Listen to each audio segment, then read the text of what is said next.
¿Saben los mexicanos cómo fue la independencia de su propio país? Oficialmente el Estado mexicano solo homenajea a Miguel Hidalgo como padre de la patria, que es como si en Venezuela solo se homenajease a Francisco de Miranda y cualquier otra figura fuera invisible.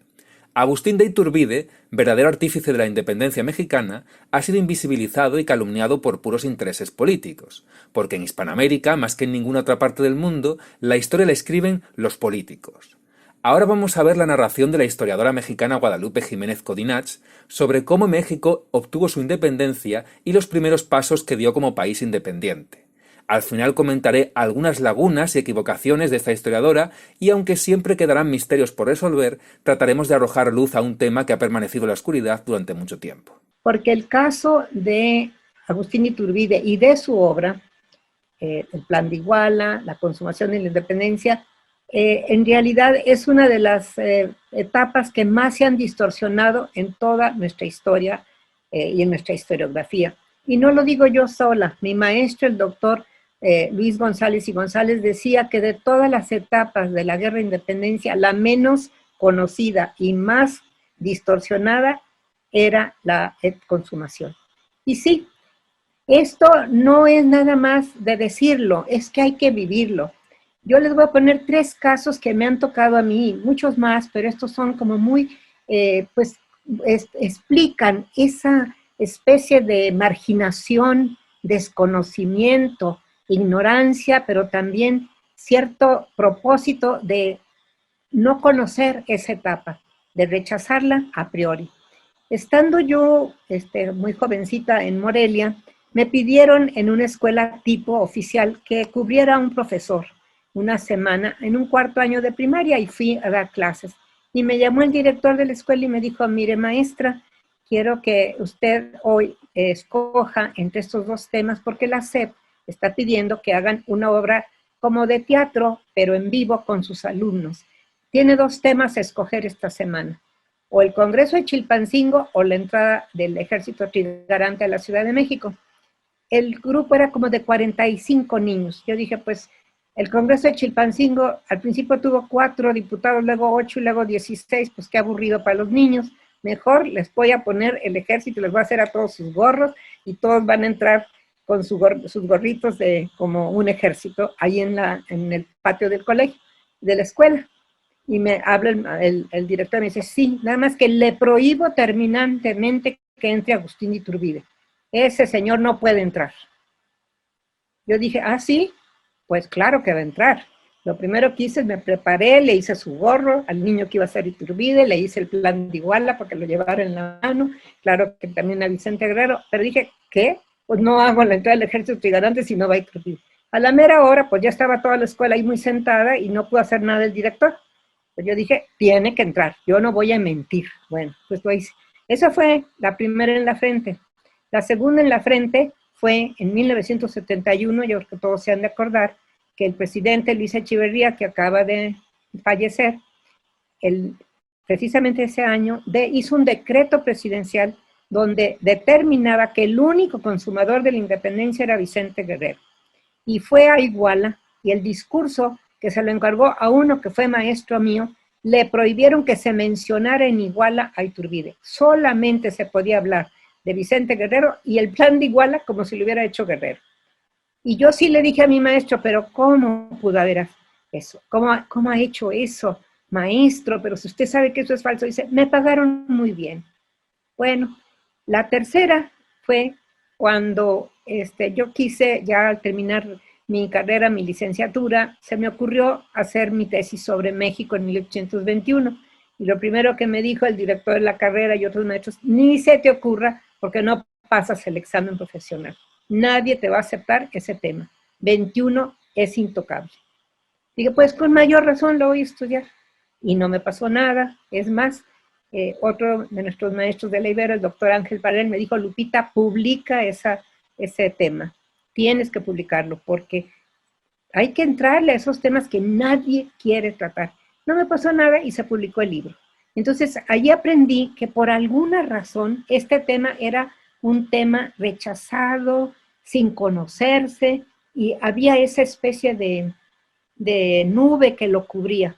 Por eso he tratado de estudiarlo lo más posible. Bueno, Iturbide entonces es un buen militar, pero no de carrera, por ser miembro de las milicias. ¿A dónde va a llegar en su carrera? Va a llegar a ser coronel del regimiento de Celaya, que siempre fue su preferido. Es más, también va a ser el que comande lo que se llamó la División del Norte. ¿Qué es ese informe de Lavarrieta? Es una sarta de ataques y de acusaciones contra Iturbide, porque quieren, esto es del año 1815-16, manda una demanda, diríamos, diciendo que ha abusado de ser comandante de esa región para enriquecerse, que se ha enriquecido, etcétera, etcétera, y que ha sido muy duro en todo lo que ha hecho. Pero hay que saber quién es Lavarrieta. Lavarrieta es amigo de Hidalgo, era uno de los que habían sostenido la insurgencia, y se ve que le han de haber pedido, como a Rocafuerte, escriba para que saquen del Bajío este hombre que ha tenido mucho éxito y ha detenido la insurgencia en el Bajío. En el año 16 es acusado por dos casas comerciales y por otro grupo de unos hermanos de Guanajuato de que ha lucrado con el comercio en la zona. Él se defiende, retiran los cargos porque no hay pruebas, pero se duele mucho de que lo hayan acusado así y renuncia a seguir en el ejército y se viene aquí, a Chalco, y renta una hacienda que había sido de los jesuitas y que era ahora del gobierno virreinal. Se la rentan y ahí se dedica, como él siempre se había dedicado, a las labores de la hacienda. Ahí está, de 16 hasta el año 20. Ya no vuelve a participar en nada militar. La que sigue. Pero empieza a planear la independencia. Dice, ha llegado el momento de hacer la independencia, pero sin sangre, porque ya tenemos casi 10 años de puro derramamiento de sangre. Vamos a hacerla, pero sin sangre. Dice que eso, del año 16 hasta el 20, él no está participando ya en la insurgencia. Está en Chalco, allí dedicado a labores del campo, ¿verdad? Bueno, ¿qué les digo eso? Porque ya desde el año 15, y ahí viene el independentista.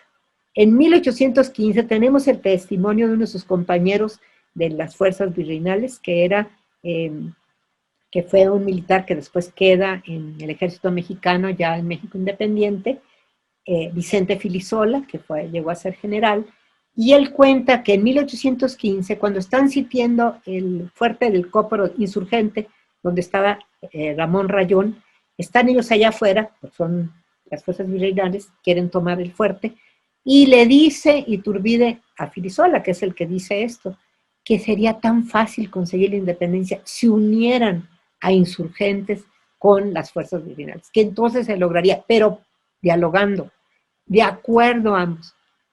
Ojo aquí, porque ese año, en 1815, va a aparecer la frase que ahora está de moda, pero está fuera de contexto porque no saben el origen de esa frase. ¿No hemos oído todos la frase de con abrazos y no balazos? Haz de cuenta que la acaban de inventar. No, esa la inventaron en 1815 y fue una mujer.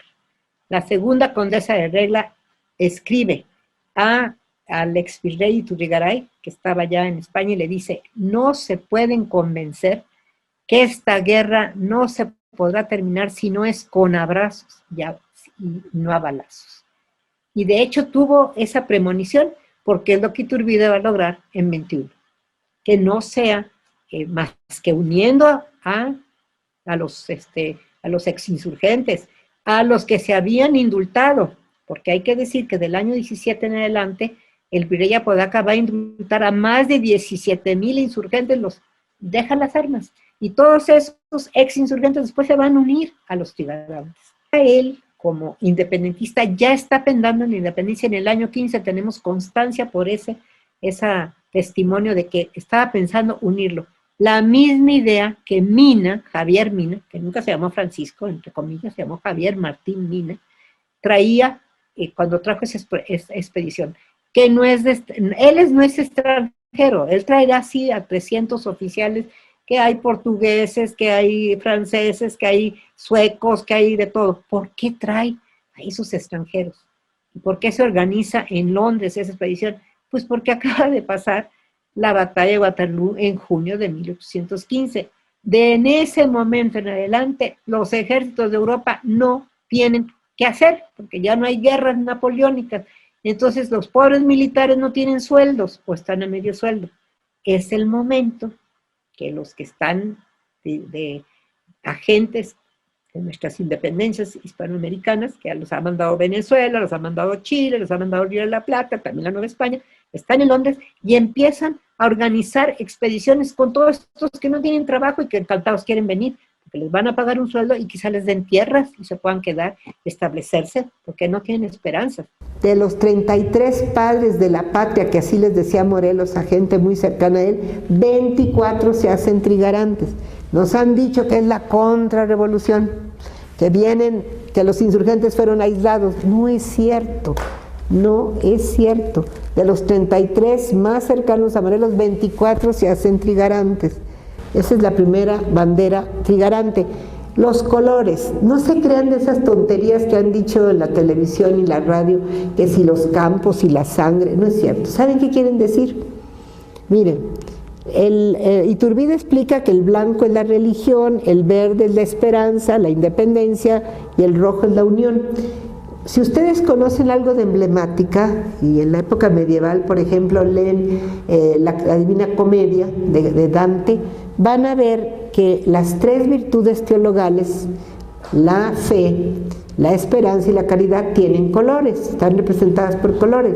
La fe es blanca, la esperanza es verde y la caridad es roja. Que en esta Ciudad de México, que era una ciudad, le va a dar a toda la nación el nombre y le va a dar su escudo fundacional, el águila devorando una serpiente. Eso no era de todo el país, era de la Ciudad de México, el escudo fundacional de la ciudad. Y le va a dar su principal devoción, porque Nuestra Señora de Guadalupe era una virgen local, una devoción local que se va a extender primero a toda la Nueva España y por supuesto a México. Este entusiasmo y esta euforia de estos primeros momentos, no crean que fue solo la Ciudad de México la que jura la independencia nacional.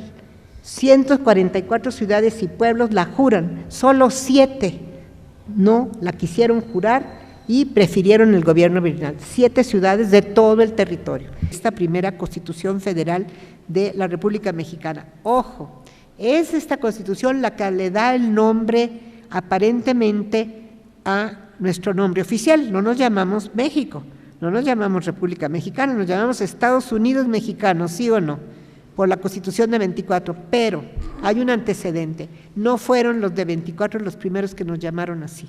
Fue el Congreso de Puro Harán de 1815 en insurgente, porque un diputado de Cádiz, de Santo Domingo, pero que era de origen cubano, un marino que se llamaba José Álvarez de Toledo, que se presenta con un montón de documentos que le manda al Congreso de Puro Harán, que estaba en 1815, todavía estaba vivo Morelos, le manda una serie de documentos diciéndole: señores, si ustedes quieren ser apoyados en su movimiento de independencia por los Estados Unidos, tienen que hablarle de igual a igual. Pónganse Estados Unidos de México. Y su presidente que sea José María Morelos y se ponga presidente de Estados Unidos de México. Y el Congreso insurgente, en la mayor desesperación, porque tenían perdida la guerra, ya no tenían a dónde ir, los pobres ya no sabían ni para dónde, creyeron en que la ayuda externa los salvaría. Y eso hacen documentos, y firma Morelos como presidente de los Estados Unidos de México. Y ya en diciembre, antes de que lo maten, ya desde noviembre que lo aprenden en sus interrogatorios, él dice: me obligaron, yo no creía en ese marino, en esas canciones de sirenas de la ayuda externa, nunca nos ayudaron en verdad, yo me oponía, pero me obligó el Congreso, él ya no tenía poder, le habían quitado el poder ejecutivo los del Congreso de Puro Harán, entonces pues él lo obligan. Y él dice: yo no tenía, y no creía en ese Álvarez de Toledo, porque se presentaba como representante que lo habían mandado los constituyentes de Cádiz para apoyarnos, y nunca nos presentó ningún documento que lo hiciera representante de ellos, entonces nunca le creí. Pues claro que no, este señor los traicionó, trabajaba secretamente para el gobierno inglés, para el gobierno de Estados Unidos, para el gobierno insurgente y para el español. Finalmente todos los documentos insurgentes se los entregó al embajador español en Estados Unidos y por premio Fernando VII lo hizo diplomático. Dice muy simpático el documento firmado por Morelos. Dice, está hablando de los Estados Unidos de México, pero habla del reino. Claro, pues aquí, ¿qué estados iba a haber en 1815? Vean pues cómo muchas de esas cosas las hemos ido heredando, pero sin reflexión, que no tienen sustento. Y entonces se adopta ese nombre, Estados Unidos mexicanos, pues bueno, es un nombre que tampoco nos queda. El que lea el Plan de Iguala se dará cuenta que no es anticonstitucional, y pues léanlo y verán que dice una de las cláusulas, que se va a gobernar con las leyes vigentes. ¿Cuáles eran las leyes vigentes en 2021? La Constitución de Cádiz. No hay paso que no se dé con la Constitución de Cádiz, pero con mejoras, porque se hace la convocatoria y para la elección de los diputados, pero la Constitución de Cádiz no le daba ciudadanía a los que tenían sangre negra, y el Plan de Iguala les da a todos, sangre negra, asiáticos, todos. Claro, las mujeres y los criados no nos incluyeron a las mujeres, pero eso era normal, ya les digo cómo era entonces la situación en todo el mundo. Bueno, pero sí incluye a todos no hay cuestiones ahí raciales ya. Eso es una mejoría sobre la Constitución de Cádiz, pero si ustedes revisan las actas de todas estas épocas y todo lo que se fue declarando día por día después del 28 de septiembre, todo está basado en la Constitución de Cádiz. De hecho, creo que es el único país de la América Española que gobernó de 21 a 23 con la Constitución de Cádiz. Entonces, ¿de dónde son anticonstitucionales? El Parlamento inglés nunca aceptó representación de sus angloamericanos acá, de lo que fueron Estados Unidos, nunca los invitó a su parlamento. España sí, España manda que se hagan elecciones en toda la monarquía para que envíen sus representantes a España, y va a ir todo un contingente americano, y va a haber una constitución, va a aparecer el término liberal, pero ya desde el punto de vista político, que todavía existe, va a aparecer por primera vez. No apareció en Inglaterra, no apareció en Francia, aparece en España.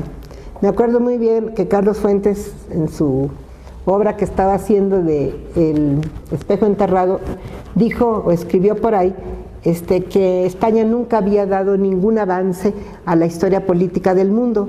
Y nosotros, los historiadores, que el Smithsonian nos había contratado en Washington para revisar su guión, el cual le cambiamos para que se den cuenta 95%, porque el señor no sabe historia, le dijimos, ¿cómo que no? Y la Constitución de Cádiz, la más avanzada de Europa, la más avanzada, todo mundo la veía como el ejemplo, los griegos, los húngaros, los belgas, los portugueses, todos los alemanes, la veían como el ejemplo más avanzado de constitución política de la época. Esa era una aportación de estas cortes. Guridi y Alcocer fue uno de los diputados más relevantes de las Cortes de Cádiz. Es muy interesante todas sus intervenciones. Pide, por ejemplo, la abolición gradual de la esclavitud, no la consigue. Pide que tengan ciudadanía los que tienen sangre negra. Hace una maravillosa defensa de las castas, diciendo que cómo es posible que no solamente no les quieren dar ciudadanía, no los toman en cuenta para los censos, ni siquiera los cuentan, como si no fueran seres humanos. Bueno, hace una defensa maravillosa y no lo logra tampoco. Y es de los pocos que se opone al decreto en que nombran Iturbide. En el año 22 se instala el Congreso Constituyente con 102 diputados. Díganme si no eso es un cambio. Tenemos un Congreso que va a decidir y va a tratar de hacer la construcción de lo que sería en el siglo XIX las llamadas naciones-estado o estados-naciones. Bueno, también saben qué hacen estos, pues van a tratar, por supuesto que no hacen ninguna constitución, se la pasan 8 meses sin hacer nada de constitución, se ponen a discutir de todo, y es gracioso lo que uno encuentra pues de la inexperiencia de muchos de los diputados, eso es cierto, del 22, pues se pasaban horas discutiendo cosas que no eran muy importantes, cosas marginales. Bueno, pero hay algo importante que en el 22 se va a discutir. en los primeros debates se discute dónde reside la soberanía. Fíjense lo importante de esto. En la nación, como dice la Constitución de Cádiz, en el pueblo, como dice la Constitución de Apatzingán, o en el Congreso, como el diputado José María Faguaga propone. ¿Saben qué decidieron? En el Congreso. Ni el pueblo ni la nación le dieron la soberanía. Ojo, porque como dice Emilio Rabasa, un jurista que ustedes por supuesto han de conocer, que fue, pues, que aportó muchas cosas, dice él que fue un pleno retroceso quitarle la soberanía a la nación, al pueblo, y ponérsela al Congreso. El Congreso se va a nombrar a sí mismo majestad. ¿Qué va a hacer el Congreso de 22? Pues se va a agenciar los tres poderes, no lo digo yo. Hay una carta en clave que está en Austin hoy, en el archivo de la Nettie Benson Collection de la Universidad de Texas en Austin, donde hay una carta que se le escribe un diputado de 22 a Mier.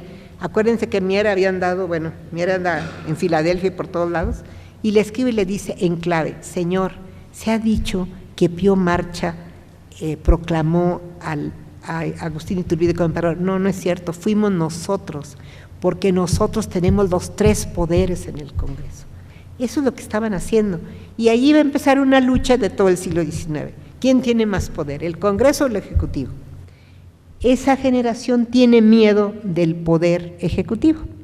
Y entonces todo lo que van a hacer es quitarle y limitarle en la Constitución de 24, en las sucesivas y en la de 57 todavía, quitarle poder al Ejecutivo. ¿Saben qué van a lograr?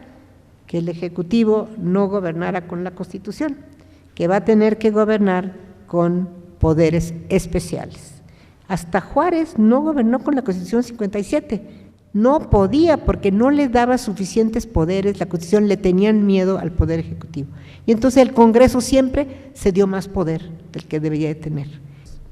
Bocanegra, José María Bocanegra, que fue diputado por Zacatecas, él dice lo siguiente: los diputados de las provincias fuimos víctimas de nuestra inexperiencia y falta de conocimientos en la táctica de las asambleas, de nuestra buena fe y de la combinación parcial y meditada de los que componían el partido llamado borbonista.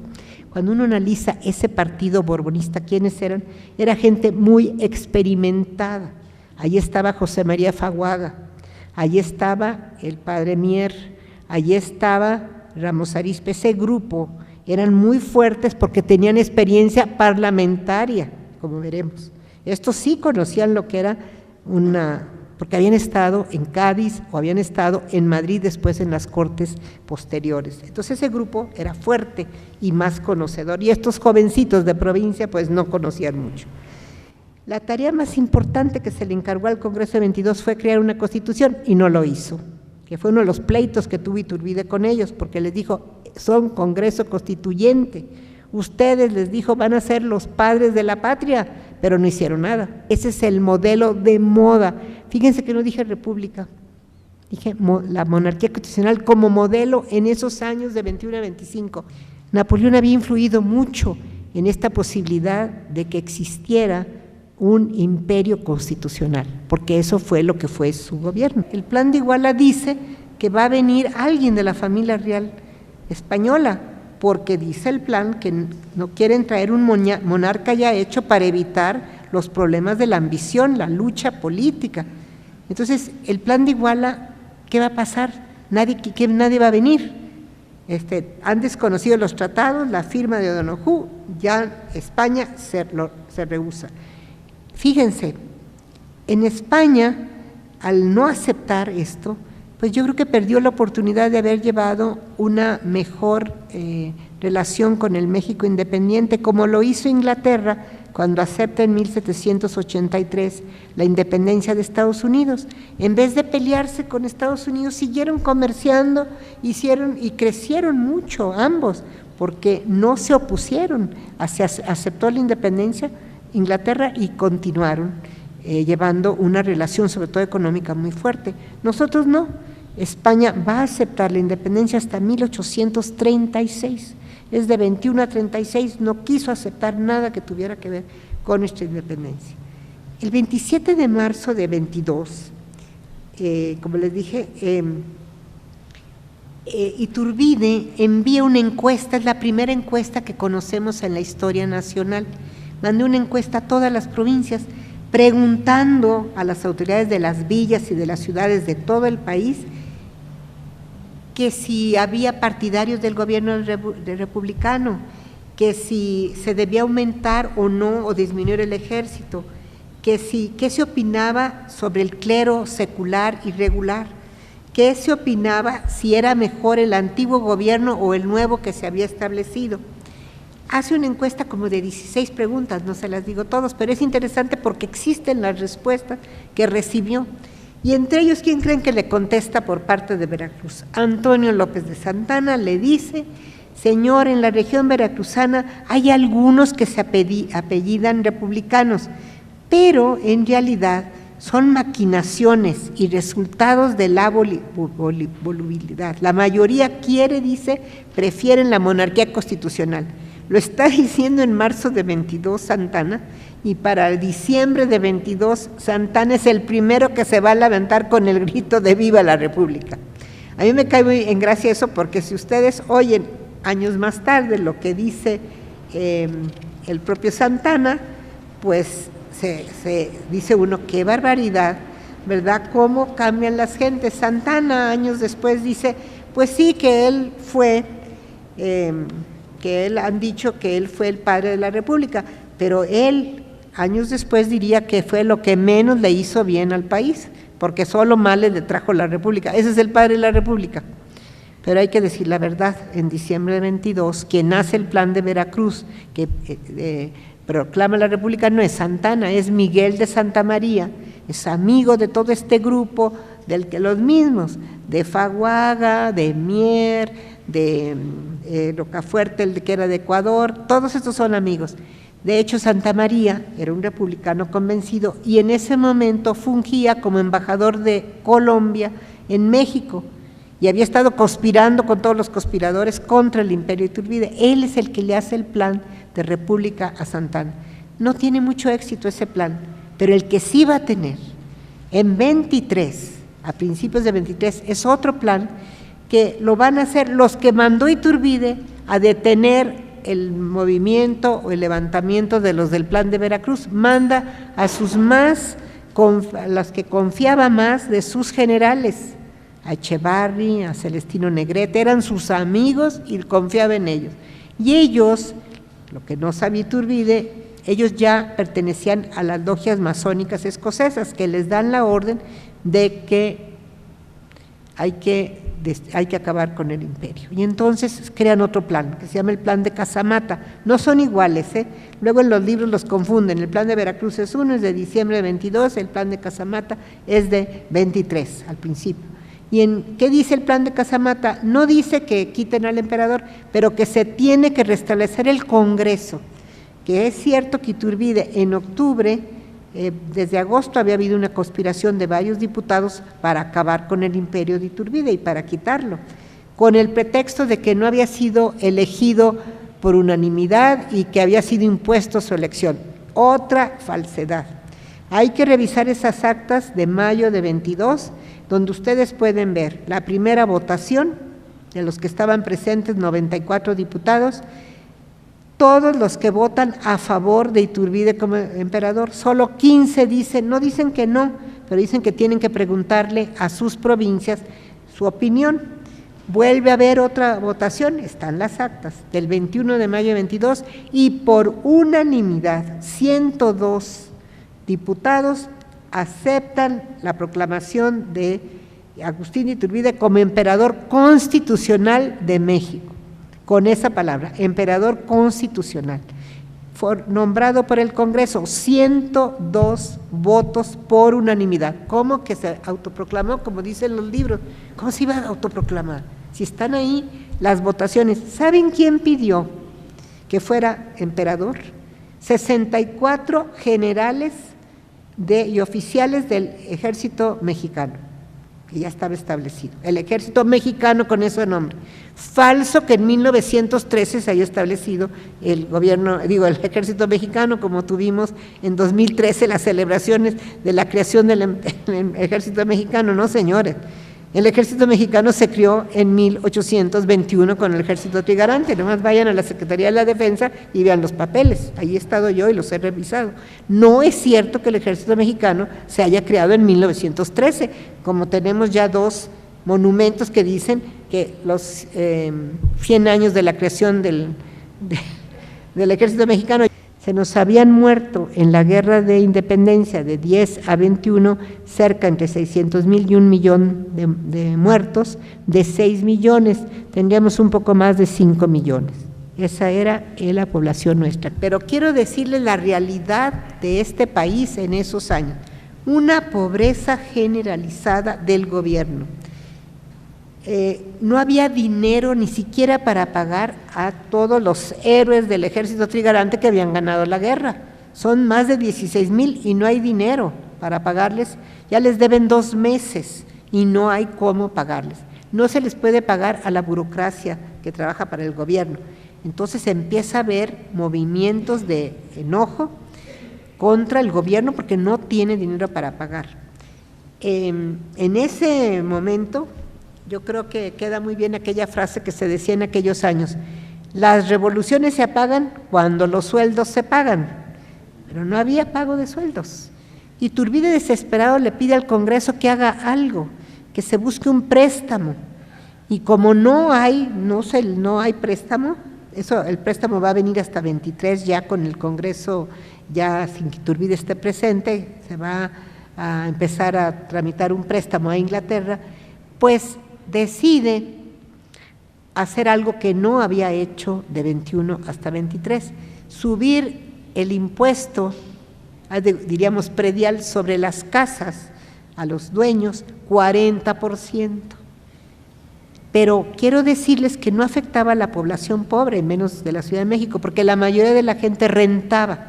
Los que tenían casas y rentaban eran los que iban a pagar.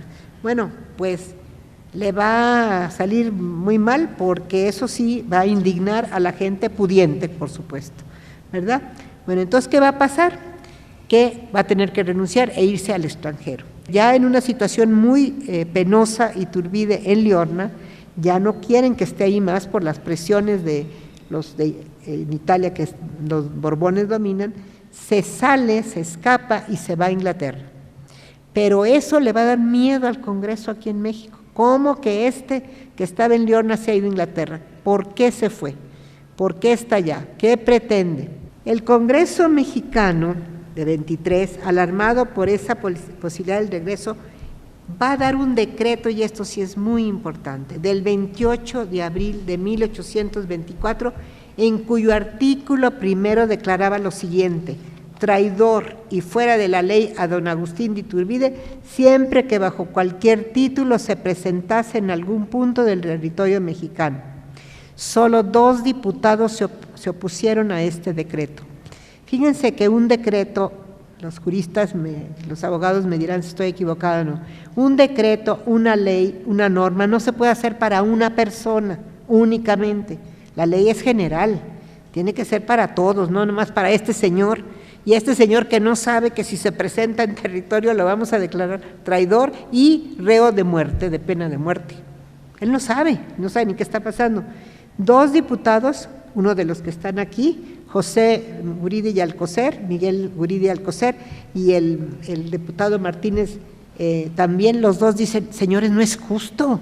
¿Cómo vamos a declarar traidor a un señor nomás porque pise tierra mexicana? ¿Qué ha hecho? ¿Y cómo que reo de muerte? ¿Por qué? ¿Qué delito ha cometido? Pues pasa. Iturbide, por supuesto, ignoraba el decreto que lo ponía fuera de la ley y decide regresar a México. Sale de Londres, se dice que el 4 de mayo, pero yo dudo que el 4 de mayo, porque les voy a decir por qué, porque me encontré unos documentos en que José de San Martín, el libertador de Perú, de Argentina, de Chile, el gran libertador en América del Sur, está llegando a Inglaterra y le escribe a Iturbide para verse. y sabemos que se vio en el Café Royal en Londres. Fui al Café Royal a ver dónde se habían reunido. Sí fui a buscar dónde. Bueno, sabemos que se vieron. ¿Qué hablaron? No sé. Es interesante ver que se haya visto con el Libertador porque este es el año 24 y para el año 24 tanto Bolívar como San Martín están muy desilusionados de lo que ha pasado con la independencia de sus países. ¿Saben qué va a decir Simón Bolívar? Lo que necesitan nuestros pueblos es un dictador que imponga absolutamente su poder. No se puede gobernar de otra manera estos países. Bolívar. ¿Saben qué dice San Martín? En estos años también ya ven, se exila también desesperado porque ve que no funcionan los gobiernos ni en Perú ni en Argentina, son puros pleitos de políticos. Dice, yo cometí el error de no usar el palo, debía haber usado un palo para aplacar a estos y no lo hice, como que fue demasiado tibio. Entonces, bueno, hay que recordar la frase de Bolívar ya poco antes de morir que dijo, yo he arado en el mar, no tengo resultados, esto fue un desastre. Toda esa generación de libertadores, después de 2 años, casi todos mueren decepcionados todos, y todos o ya no tienen poder, exiliados o hasta asesinados, fusilados. ¿Sí? Bueno, muchas gracias. Entonces, quiero decirles que esta generación de libertadores sabemos que se vieron, y ¿saben por qué? Hace muchos años, todavía el Archivo General de la Nación estaba en Palacio Nacional, todavía me tocó ir ahí de estudiante a trabajar. Algún día pedí un bulto que estaba con un mecate nada más envuelto, no tenía ni clasificación ni nada. Eran los papeles que traía en el bergantín Spring, que cuando regresaba de Inglaterra, Iturbide, y los vi. Pues como soy honesta, no toqué, los ordené el mismo, que ahora me da mucha pena porque cuando volví a pedirles de esos ya quedaban menos de la mitad, todos robados. Pues ahí venían muchas gacetas argentinas de Perú. ¿Quién se las dio? Es muy posible que San Martín. ¿Qué hablaron? No sabemos porque no dejaron huella ninguno. Yo creo que Iturbide le dijo, si las cosas logro que se calmen en México, ¿vendría usted con nosotros?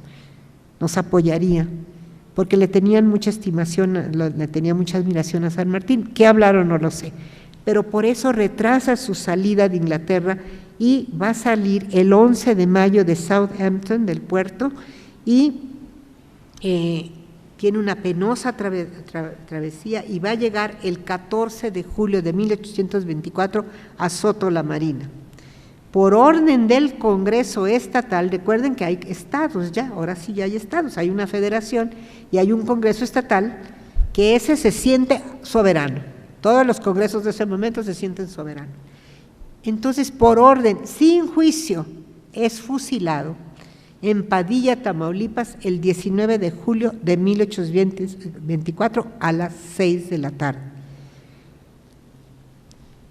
Esa muerte va a ser muy sentida en todo el país, muy sentida.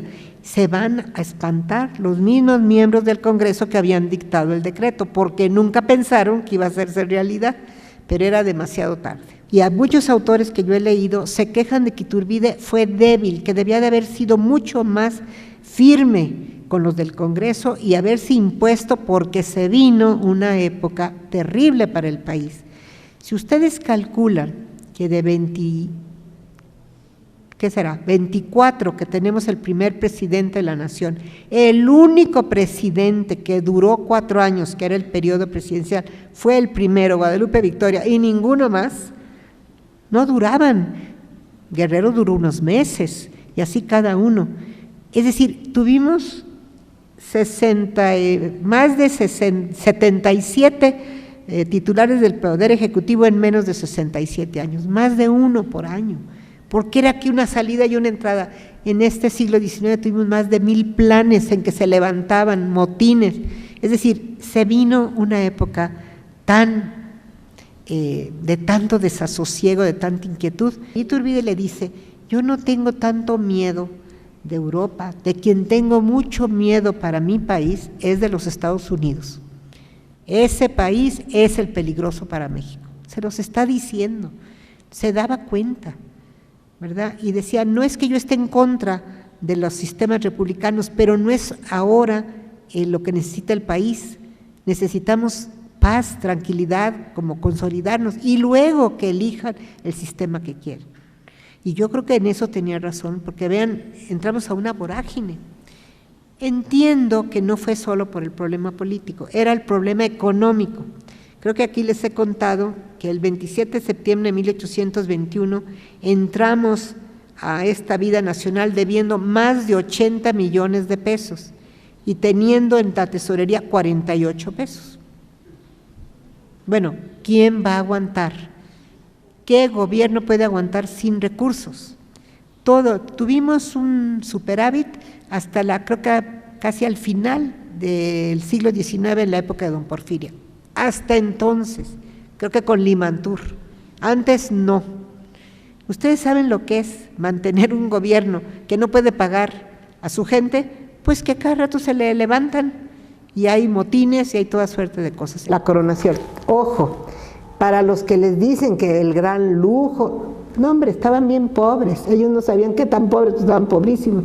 Como no tenían recursos, pidieron prestado al Monte de Piedad las joyas para las coronas, y terminada la coronación, se regresaron al Monte de Piedad y se deshicieron las coronas. Así fue, esa es la verdad. Pero si ustedes ven los libros, los grandes fastos, qué fastos ni qué nada, estaban bien pobres.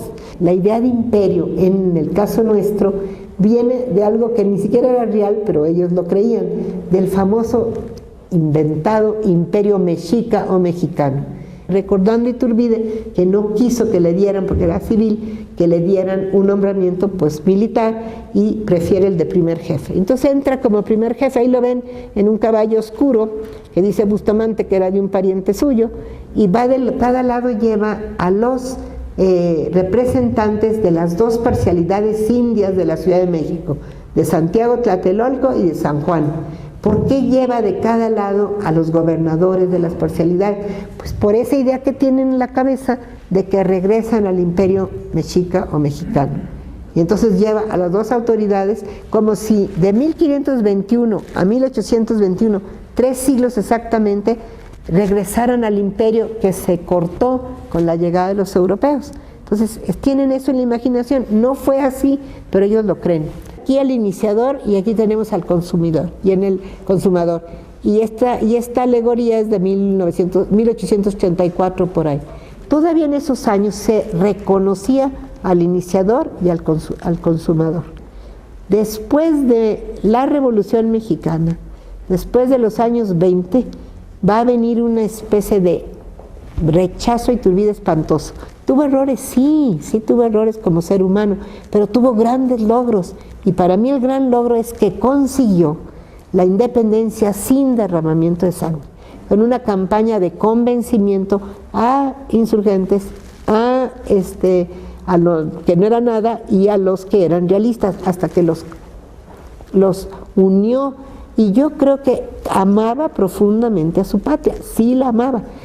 Qué ambicioso, qué horrendo, que no sé qué. Yo me pregunto, una persona que hubiera sido ambiciosa, hubiera rechazado el sueldo que el Congreso Nacional le dice que le va a dar desde el 24 de febrero de 21, todos los meses que no le habían pagado hasta el año 22, lo rechaza y dice no me lo... El plan de Casamata.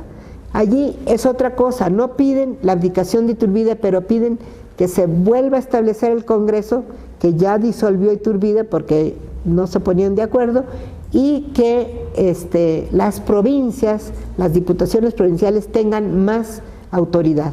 Iturriaga, hijo, no el padre, en ese librito dice esto: Iturbide nunca fue patriota, fue sanguinario, cruel, de mano dura, extraordinariamente corrupto. No hay que confundirse, en verdad fue un tipo detestable por sus inclinaciones sangrientas y por corrupto.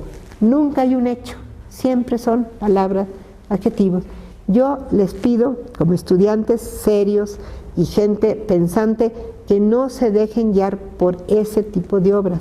En el año 21, cuando se cumplían los 100 años de la consumación, ¿quién va a pedir que se arranquen el nombre? Y lo arrancan.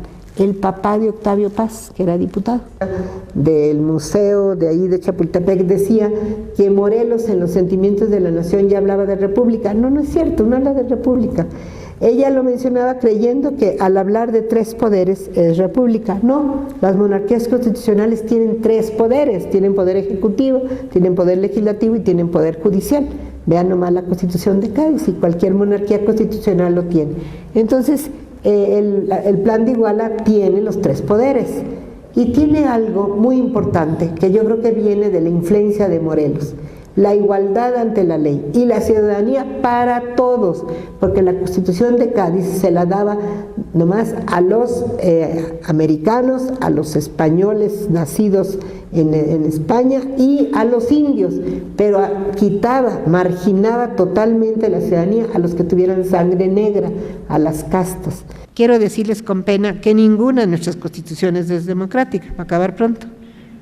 Ninguna. O cuando le preguntaron algo al pueblo o lo oyeron. Todas han sido pues resultado de un movimiento, sea de reforma o de revolución, y los que ganan la imponen. Así fueron las constituciones nuestras. Los ganadores son los que están representados en esos congresos, los perdedores no están. Entonces, pues tampoco son democráticas. Bueno, a lo mejor no les podemos pedir peras al olmo, ¿verdad? Porque son resultados de movimientos de ese tipo. La de 17 pues es resultado de la revolución, y si ustedes leen los debates de la Constitución de 17, pues ahí uno ve cómo en los debates ya se están metiendo los candados para que no se pueda llevar a cabo muchos de los anhelos de la revolución, sobre todo en la cuestión de la tierra, en la cuestión del trabajo. Los intereses se van metiendo ya ahí y van limitando las aspiraciones realmente importantes y populares. Sabemos que la Constitución de 17 tiene más de 600 alteraciones y cambios. Pues, ¿qué tan democrática es? ¿Que necesitamos una nueva? Muy posiblemente sí, pero espero que no sea como la que está ahorita tramándose para la Ciudad de México, donde más de 40 son designados y nadie los ha elegido. Entonces, ¿qué tipo de Constitución va a tener esta? ¿O nos van a oír a los ciudadanos? ¿Nos han preguntado? ¿Ha habido una elección para los diputados estos que van a ser constituyentes? No, los partidos ya se agenciaron su cuota. ¿Qué va a salir? Pues quién sabe, una jirafa quizá. Muchas gracias. Rechacen todo tipo de obra, sea a favor o en contra, porque eso no es historia. Eso es la distorsión de un ser humano. Y yo creo que todos, muertos y vivos, tenemos derechos humanos y tenemos derecho a la honra. Entonces, no tenemos derecho a hacer eso con ninguna persona. Creo yo que está cambiando, ya toda la generación mía y los que siguen, pues son profesionales de la historia. Los que escribieron esto en el siglo XIX, ninguno era profesional. ¿Por qué no entonces triunfó el primer imperio? Iturbide fue acusado de caer en lo que él mismo había dicho que no se debía caer. Él había escrito que había que traer a un Borbón para evitar los males de la improvisación. Pero después, pues ha de haber dicho, bueno, pues yo soy aquí el que estoy ganando la guerra, ¿para qué les voy a dar el trono a X personaje que llegue de Europa? Mejor yo encabezo el gobierno. No funcionó porque los dos extremos se unieron para derrocar al primer imperio, la extrema izquierda y derecha de aquel tiempo.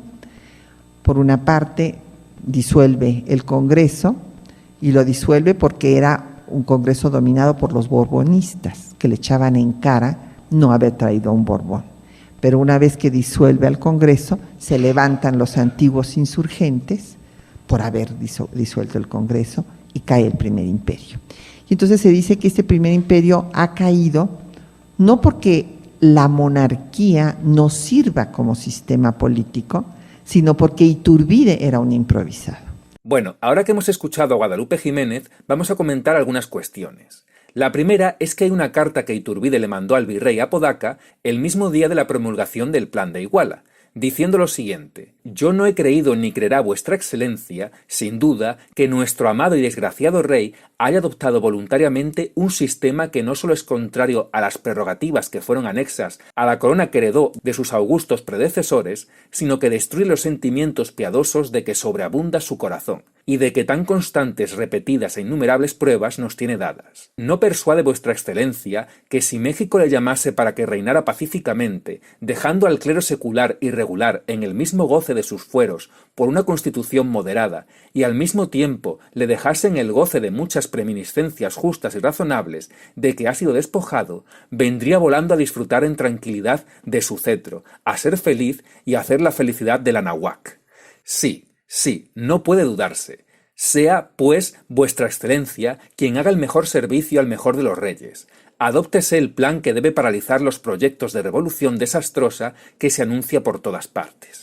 Es por esto que siempre he dicho que si Iturbide se mueve en favor de la independencia justo cuando la Constitución de Cádiz estaba en vigor, y no antes, es porque estaba en su contra, o al menos estaba en contra del régimen liberal de Rafael del Riego, que iba mucho más allá de la Constitución de Cádiz.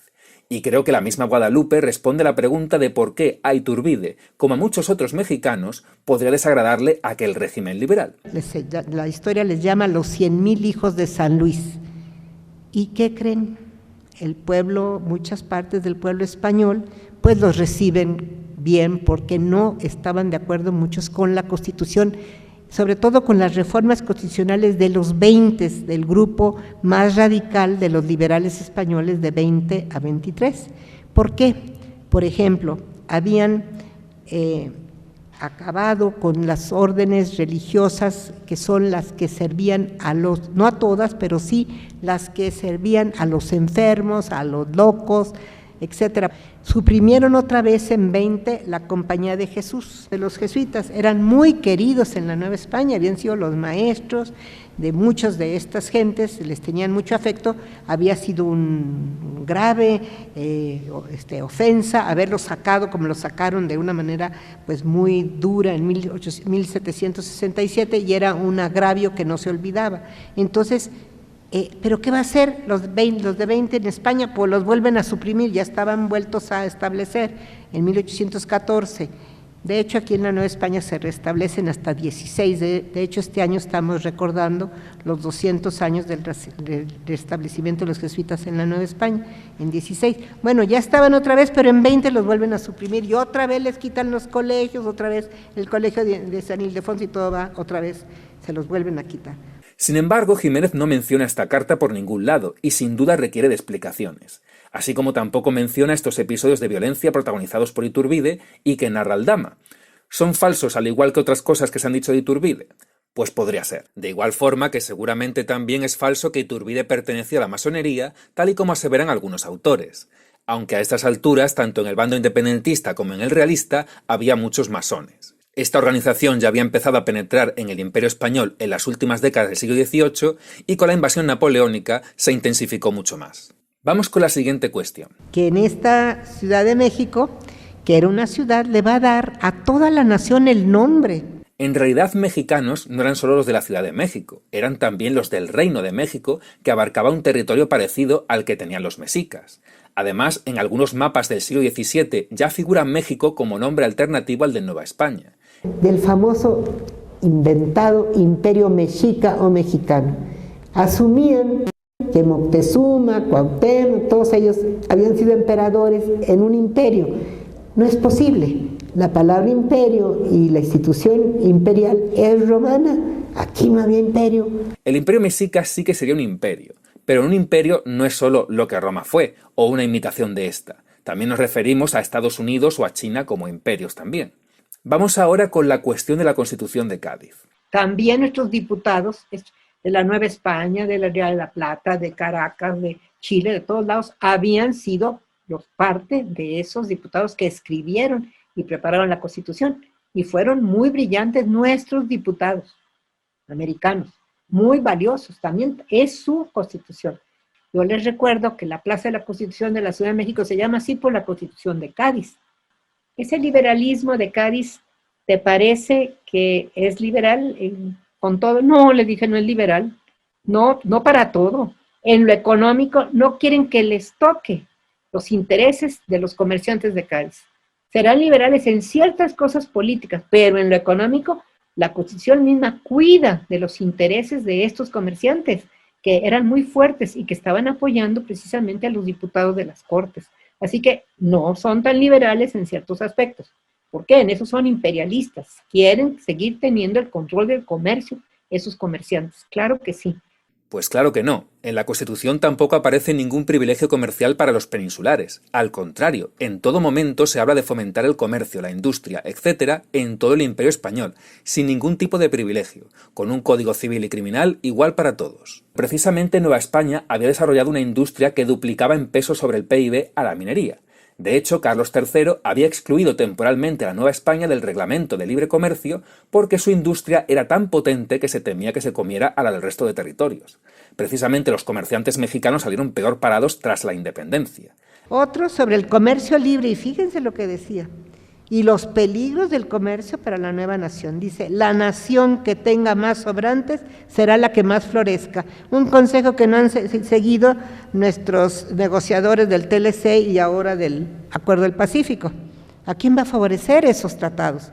Por Dios, que se fijen a quién, pues al que tiene más poder, no a nosotros. Y además no era liberal, por ejemplo, en negarle la ciudadanía a cualquiera que tuviera una sangre, cualquier gota de sangre negra. No pueden ser ciudadanos. Y tampoco, no solamente no podían ser ciudadanos, no se podían contar en los censos. Hagan de cuenta que toda esa población mulata, que tuviera algo de sangre, cualquiera de estas castas que tuvieran algo de sangre negra, no iban a ser contadas en toda la América Española, no nomás en la Nueva España. Imagínense la barbaridad. Nuestro diputado por Tlaxcala, un sacerdote, José Miguel Guridias y Alcocer, liberal de Cádiz, bueno, él era tlaxcalteca, pero estaba en Cádiz y fue presidente de las Cortes de Cádiz, se paró y les dijo a todos los diputados, les dijo, señores, ¿cómo quieren que los recuerden? ¿Como padres o padrastros de la patria? Porque él pidió dos cosas que no pudo conseguir. Que se acabara la esclavitud, por un lado, y la otra era que se les diera a los negros, a los que tienen algo de sangre negra, también la ciudadanía.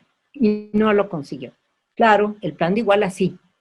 El plan de Iguala a todos, asiáticos, negros, lo que fuera, todos parejos, todos son iguales, todos pueden aspirar al puesto, nada más por que estén preparados y porque tengan los méritos para el puesto. Pero no hay ya toda esta carga racial y todo este clasismo que todavía existía en las Cortes de Cádiz.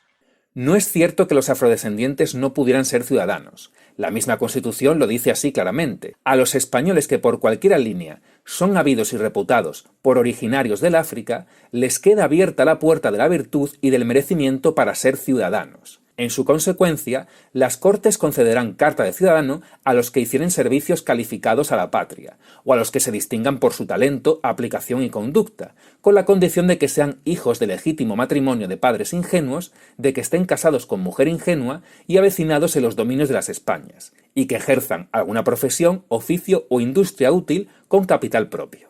No tengo ni idea de lo que son padres ingenuos, pero queda claro que los afrodescendientes, aunque discriminados al imponerles unas condiciones que otros españoles no tenían, sí que podían adquirir la ciudadanía cumpliendo dichas condiciones.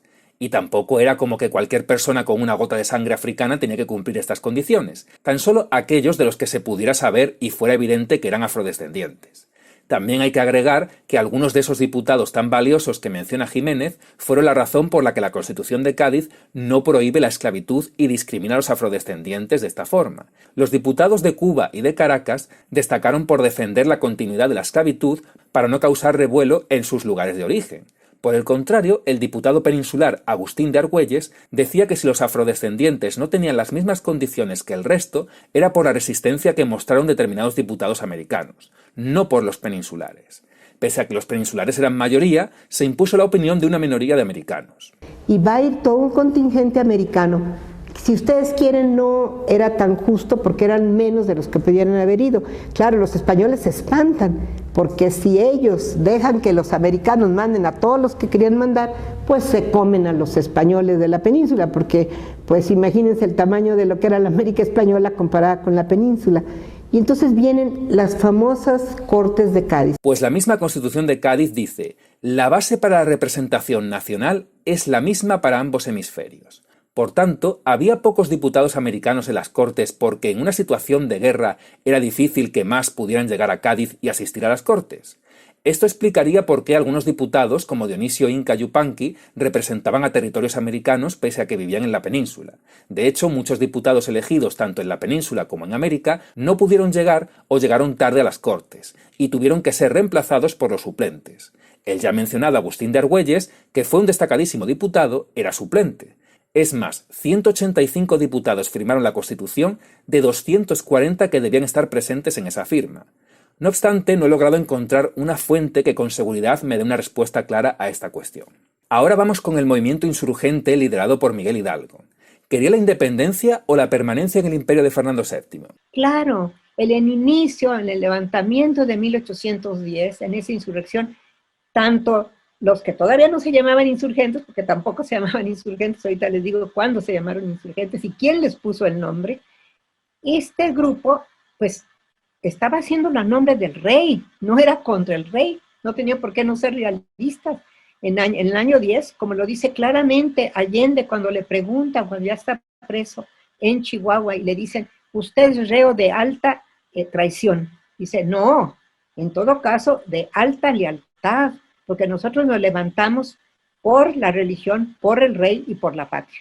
De hecho, la palabra insurgente venía del levantamiento del pueblo español. Al principio, los que nosotros llamamos insurgentes no se decían así. Ellos no se pusieron este nombre. Se los puso Félix María Calleja y Manuel Flón. Les llamaron insurgentes y no les gustaba. Ya por 1812, en uno de sus periódicos, dicen, bueno, aceptamos que nos digan insurgentes, porque claro, fue el nombre que se les dio a los españoles que se levantaron contra Napoleón.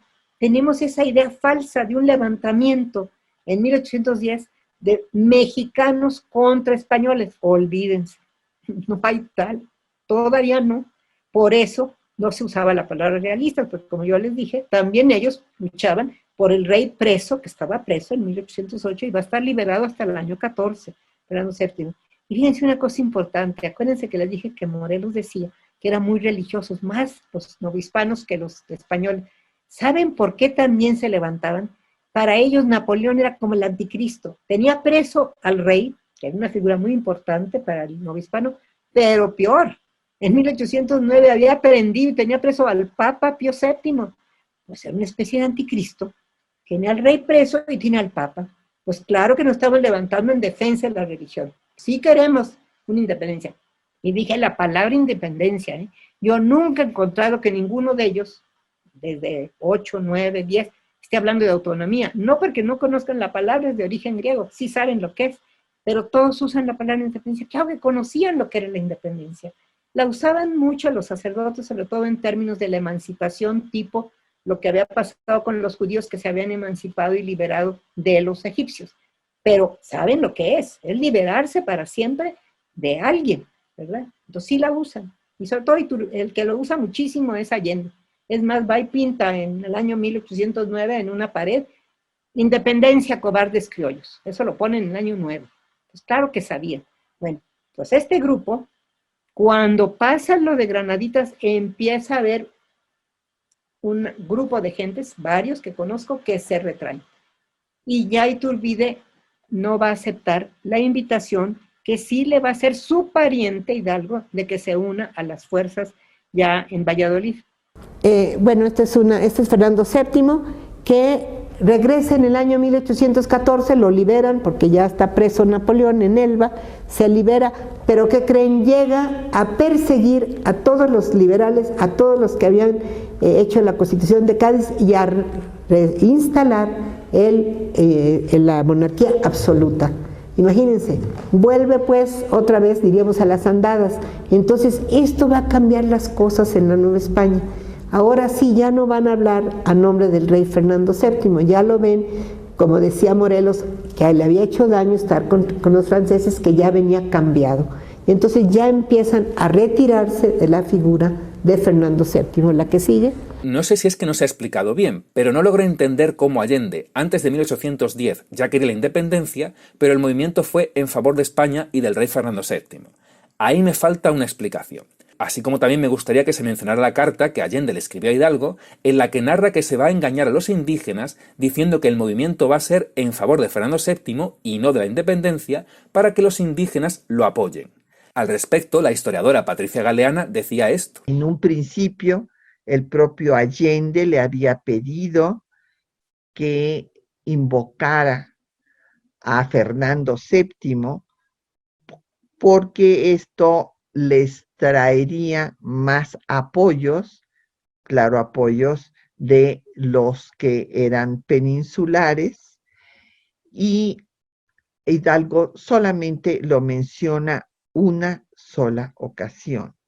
Sin embargo, vemos que esta carta dice que a los que quieren convencer es a los indígenas, y no a los peninsulares. Además, no tiene sentido que los insurgentes gritaran «Viva el rey Fernando VII» para convencer a una minoría de peninsulares si de esta forma iban a espantar a todos los demás que supuestamente estarían en su contra.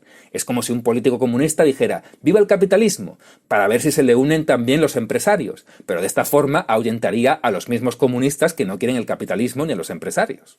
Dejando a un lado los misterios que aún quedan por resolver en esta historia, lo que sí está claro es que las nuevas repúblicas no lograron durante el siglo XIX construir nada mejor que el virreinato. Si acaso podemos hablar de Argentina, que al no sufrir una guerra devastadora como las de Nueva Granada, Perú o Nueva España, tuvo más oportunidad de prosperar. Pero aún así, todos los territorios hispanos de Sudamérica cayeron en manos del Imperio Británico, el llamado Imperio Informal Británico. Se enzarzaron en multitud de guerras sin sentido, se balcanizaron, destruyeron su tejido productivo, se olvidaron por completo de la revolución industrial, etc. Recordemos que repúblicas como Italia o Alemania son más jóvenes que las hispanoamericanas. Se construyen en la segunda mitad del siglo XIX, y sobre todo Alemania prosperó rápidamente después de su unificación, que no fue pacífica. Sinceramente, pareciera que aún hoy Hispanoamérica no tuviera aún la madurez suficiente para ser independiente, y eso se nota cuando sus gobiernos no gestionan bien sus países y le echan la culpa a los conquistadores del mal resultado de sus políticas. Es como si un señor de 60 años le echara la culpa a sus padres de sus fracasos en la vida. La icónica frase de José de San Martín lo dice todo: «Seamos libres, que lo demás no importa nada». Ahí es donde se ve que lo único que perseguían estos libertadores era la independencia. No tenían nada planeado más allá. Señores, la independencia no es un fin, es un medio para conseguir algo. Decir que solo la independencia importa es como si tienes 13 años y te quieres independizar de tus padres y estos te preguntan ¿y dónde vas a vivir? Pues no sé. ¿Y cómo vas a comer? Pues no sé. Pero da igual, seré libre, que lo demás no importa nada. Todo lo contrario sucedió en los Estados Unidos, que ya se creían elegidos por Dios para ser la potencia hegemónica cuando eran aún irrelevantes en el panorama internacional. Las élites hispanoamericanas, con una mejor herencia y riqueza que la que Inglaterra dejó en sus 13 colonias, no confiaron para nada en sus naciones y decidieron someterse a intereses extranjeros. Simón Bolívar, quien por cierto dijo que la muerte de Iturbide era una buena noticia, lo dejó claro cuando dijo: «Entreguémonos en cuerpo y alma a los ingleses. No podemos existir aislados ni unidos en federación si no es con el beneplácito de los ingleses. Toda la América junta no vale una armada británica».